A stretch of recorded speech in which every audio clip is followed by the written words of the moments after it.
উত্তেজনা বাড়ছে মধ্যপ্রাচ্যে। বন্ধ হয়ে গিয়েছিল বিমান চলাচলও। আর এতে জেদ্দায় আটকা পড়েছিলেন ওমরা পালনে সৌদি আরবে যাওয়া জাতীয় দলের সাবেক অধিনায়ক মুশফিকুর রহিম।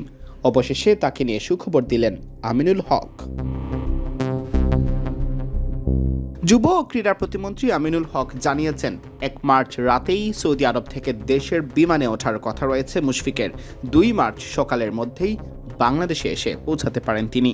গণমাধ্যমকে প্রতিমন্ত্রী বলেন, আমি পরিপূর্ণভাবে এটি ওয়াকিবহাল এবং পরিপূর্ণভাবে আমি নিজেই এটা পর্যবেক্ষণ করছি। এরই মধ্যে আমার সঙ্গে মুশফিকুর রহিমের কথা হয়েছে, আমাদের ক্রিকেট বোর্ডের সঙ্গে কথা হয়েছে। আশা করছি আজকে রাতের একটি ফিরতি ফ্লাইটে মুশফিকুর রহিম আগামীকাল সকালেই দেশে ফিরতে পারবে। জেদ্দায় আটকে পড়া মুশফিক ভালো আছেন জানিয়ে আমিনুল হক আরও বলেন, এখন পর্যন্ত মুশফিকুর রহিম ভালো আছে, সুস্থ আছে। আমাদের অন্যান্য যারা বিভিন্ন জায়গায় রয়েছেন, শ্রীলঙ্কা থেকে শুরু করে আমাদের খেলোয়াড়রা বা বাংলাদেশিরা বিভিন্নভাবে এই জটিলতার কারণে আটকে গেছেন।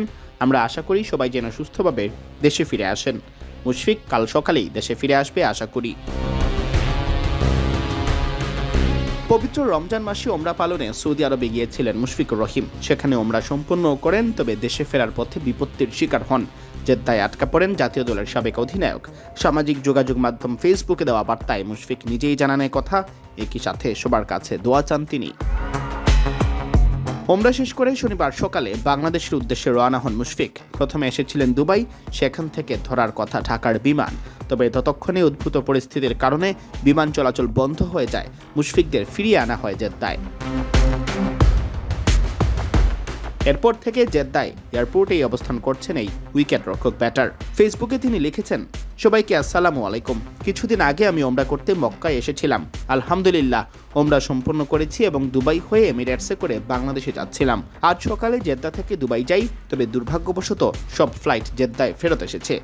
এখন আমি হাজারো যাত্রীর সাথে জেদ্দা এয়ারপোর্টে অবস্থান করছি। আল্লাহ জানেন কখন এবং কিভাবে আমাদের অন্যান্য বাংলাদেশিদের নিয়ে ঢাকা যেতে পারবো। দোয়া চাইছি। সিয়াম চৌধুরী, বিডি ক্রিক টাইম।